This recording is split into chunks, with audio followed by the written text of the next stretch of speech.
This is Democracy Now!, democracynow.org, The Quarantine Report. I'm Amy Goodman. It's been 19 years since the coordinated attacks on the World Trade Center, the Pentagon, and United Airlines Flight 93 killed nearly 3,000 people. At 8:46 a.m. Eastern Time, the first plane hit the North Tower of the World Trade Center here in New York City. Today, President Trump and Democratic presidential nominee Joe Biden will both visit the Flight 93 National Memorial near Shanksville, Pennsylvania, at different times. Biden will also pay respects after attending a 9/11 memorial ceremony in New York, which Vice President Pence will also attend. Today, the United States faces a terror of a different kind, as more than 191,000 people have died from the COVID-19 pandemic, and a new report projects the U.S. death toll could rise to as high as 3,000 people per day by December. There were more than 1,200 new deaths in the U.S. in the last 24 hours. Time magazine plans to mark the approaching milestone of 200,000 COVID-related deaths in the U.S. with a cover that reads, "An American Failure," and has a black border for only the second time in its history. The first time was after 9/11. This comes as a new report finds the U.S.-led so-called global war on terrorism has displaced at least 37 million people in 8 countries since 2001. The Cost of War project at Brown University has also estimated more than 800,000 people in U.S.-led war since 2001 at a cost of $6.4 trillion to U.S. taxpayers.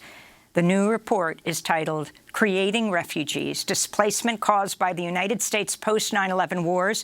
For more, we're joined by its co-author, David Vine, professor of anthropology at American University. His new book is out next month called The United States of War, A Global History of America's Endless Conflicts from Columbus to the Islamic State. He's also author of Base Nation, How U.S. Military Bases Abroad Harm America and the World. David Vine, welcome to Democracy Now! It's great to have you back with us, although this is a very sad day on this 19th anniversary of the 9/11 attacks. Can you talk about the findings of your report? Sure. Thank you, Amy, for having me. It's great to be back. The findings of our report are basically asking, the United States has been fighting wars continuously, as you said, for 19 years. We're looking at what the effects of these wars have been. The Cost of War project has been doing this for about a decade. We wanted to look specifically at how many people had been displaced by these wars.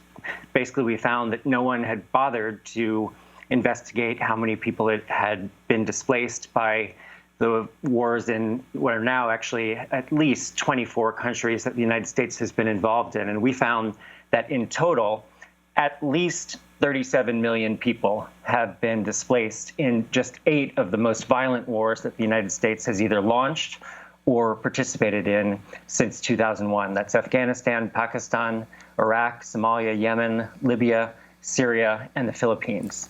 And that's a very conservative estimate. We found that the actual total could be up to 48 to 59 million.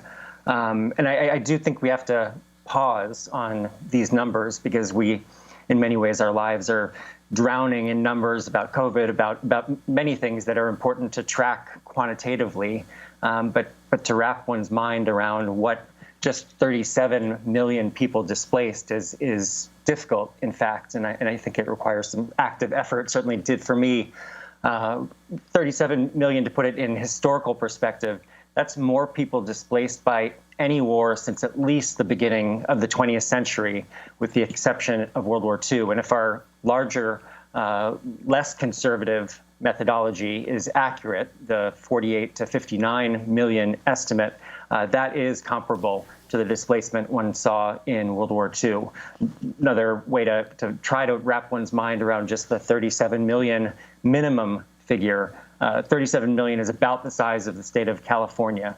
Just imagine the entire state of California disappearing, having to flee their homes. It's about the size of all of Canada or Texas and Virginia combined.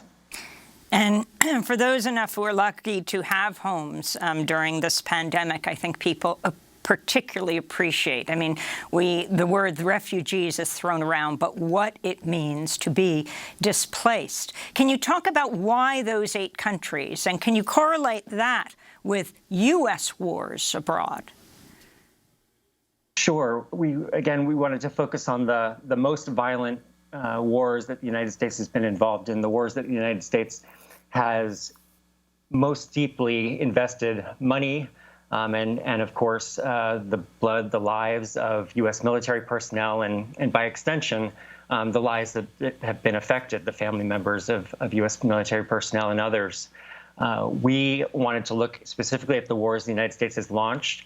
So the overlapping war in Afghanistan and Pakistan, the war in Iraq, of course, wars that the United States has significantly escalated, Libya and Syria, and Syria along with European and other allies, and then wars the United States has participated in significantly in ways including providing battlefield advisors, providing fuel, arms, and others in Yemen, Somalia, and the Philippines. In each of these wars, we have found displacement numbering in the millions. And indeed, I think, we have to recognize that displacement, the need to flee one's home, to flee for one's life, is there's in many ways, there's no way to calculate what that means for a single individual, a single family, a single community. But we did feel it was important to look at the total mass displacement that these wars have caused. It is important to note, we are not saying the United States is solely to blame for this level of displacement.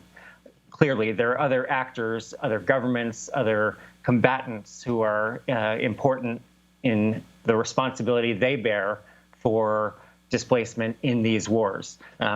Assad in Syria, Sunni and Shia militias in Iraq, the Taliban, of course, Al-Qaeda, the Islamic State, others, U.S. allies, including Britain, also bear some responsibility. But the United States has played a disproportionate role in waging war, in launching war, and in perpetuating war over the last 19 years. And as you pointed out, this has cost U.S. taxpayers, U.S. citizens, U.S. residents in other ways, including the 6.4 trillion, and that's trillion with a T, $6.4 trillion that the cost of war project is estimated the United States has either spent or obligated already, and that total is, of course, increasing by the day. And David Vine, the number of refugees the U.S. accepts from these wars, whose displacement the U.S. is causing? Yeah, and we can look at the fire in Lesbos that you referred to earlier that has displaced some 13,000 people, a refugee camp on Lesbos that's been totally destroyed. And I would hope that people looking at the fires in California and Oregon and Washington could more easily empathize with the refugees in Lesbos and the refugees throughout the greater Middle East in particular, where fires, essentially one large fire has been burning since October 2001 when the U.S. launched its war in Afghanistan. I wanted to turn to President Trump earlier this week, telling reporters top Pentagon officials don't like him because he wants to get the U.S. out of endless wars that benefit weapons manufacturers. Biden shipped away our jobs, threw open our borders, and sent our youth to fight in these crazy, endless wars. And it's one of the reasons the military, I'm not saying the military is in love with me, the soldiers are. The top people in the Pentagon probably aren't, because they want to do nothing but fight wars so that all of those wonderful companies that make the bombs and make the planes and make everything else stay happy. But we're getting out of the endless wars. It sounds a little like, well, if Howard Zinn were alive, what he would say. But Trump's criticism of the military-industrial complex contradicts his own record of overseeing this historic increase in war spending in the defense budget, in spending on military equipment, selling weapons overseas. Politico recently called Trump the booster-in-chief of defense contractors. Last year, Trump bypassed Congress so he could sell $8 billion of weapons to Saudi Arabia and United Arab Emirates. Earlier this year, his administration ordered a reinterpretation of a Cold War-era arms treaty in order to pave the way for drone sales to go to governments that have previously been barred from such purchases. Can you respond to what he said? In many ways, what Trump said is quite rich, so to speak. Indeed, he is correct that weapons manufacturers have benefited greatly to the tune of tens of billions of dollars, in addition to other infrastructure contractors, the companies that make military bases that now dot the Middle East. But Trump, indeed, as Politico said, is the booster in chief. He has overseen and pushed for military budgets that exceed those at the height of the Cold War. And I think we have to ask, what are the enemies the United States faces today that require a military budget of this size? Does the United States need to be spending upwards of $740 billion a year to defend itself? Could we be spending this money in better ways to defend ourselves? And what needs, dramatic, pressing needs, human needs, are being neglected because we are pouring tens of billions, hundreds of billions of dollars into this war machine on a yearly basis? And I think COVID, of course, points to this, underlines it more than ever. The United States was not prepared for a pandemic. And this is in no small part because the United States has been pouring money into this war machine while neglecting human needs in the United States and around the world, healthcare needs, pandemic preparedness, affordable housing, the environment. This money that we've been pouring into the war machine, of course, could have been addressing the global warming that one sees, that plays some role in the fires one seeing across the West Coast, among many other pressing needs that the world faces today. This is an amazing fact you've pointed out, David Vine. The U.S. military has waged war, engaged in combat, or otherwise invaded foreign lands in all but 11 years of its existence.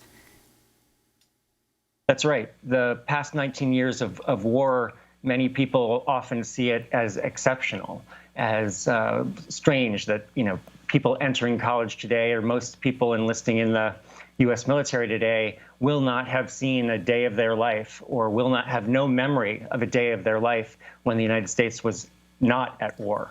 In fact, this is the norm in U.S. history. And the Congressional Research Service shows this on a yearly basis in a report that you can find online. This is not just me, although I have a list of the wars expanding on the Congressional Research Service list. These are wars and other forms of combat that the United States has engaged in since independence. And indeed, in 95% of the years in U.S. history, all but 11 years in U.S. history, the United States has been involved in some form of war or other combat. And one needs to look at this much longer-term trend, this longer-term pattern that extends beyond the war, the so-called war on terror that George W. Bush launched in 2001, to understand why the United States has poured so much money into these wars and why the effects of these wars have been so horrific for the people involved. David Vine, you report in your forthcoming book, The United States of War, A Global History of America's Endless Conflicts from Columbus to the Islamic State, that U.S. bases abroad enable combat in 24 countries, quote, thousands of U.S. military bases in nearly 100 foreign countries and territories, more than half of them built since 2001, have enabled the involvement of U.S. military forces in wars and other combat deployments across at least 24 nations since the George W. Bush administration launched its war on terror, so-called, following the September 11, 2001 attacks. Indeed, the United States currently has about 800 military bases in around 80 foreign countries and territories. And this is more bases than any nation in world history.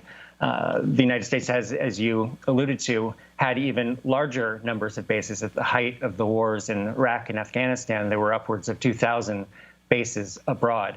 And part of what my book, The United States of War, shows is that this is also a long-term pattern. The United States has been building military bases abroad since independence, initially on the lands of Native American peoples, and then increasingly outside of North America, and eventually encircling the globe, particularly after World War II. And what I show is that these bases have not only enabled war, they've not only made war possible, but they've actually made more likely. It's made war a far too easy policy choice decision for powerful decision makers, leaders, politicians, corporate leaders, and others. And we need to basically dismantle this infrastructure of war that the United States has built up. Why does the United States have dozens of military bases in the Middle East, in virtually every country outside of Yemen and Iran? These bases, of course, are in countries that are led by undemocratic regimes, not spreading democracy, far from it, in many cases actually blocking the spread of democracy, and making these wars possible that I think it's important to underline again, beyond displacing 37 million people at least, and perhaps up to 59 million people, these wars have taken the lives of, as the Cost of War Project has shown, around 800,000 people. And this is just in 5 of the wars: Afghanistan, Pakistan, Iraq, Libya, and Yemen. The United States has, U.S. combat has taken the lives of around 800,000 people. But there are also indirect deaths that have been caused by the destruction of local infrastructure, healthcare services, hospitals, food sources. And those total deaths could number upwards of 3 million people. And I think most people in the United States, again, myself included, have not really reckoned with the total damage that these wars have caused. And we haven't even begun to wrap our minds around what it would mean to have this level of destruction in our lives. And you have, for example, the effects of soldiers on bases, like what happened in the Philippines, where the authoritarian leader, President Duterte, just pardoned a U.S. soldier who was found guilty of murdering a trans woman off a base. Yes, this is another cost of war. We need to look at the costs of war in terms of the human costs, in terms of direct combat deaths, injuries in these wars, the wars on terror, numbering in the tens of millions.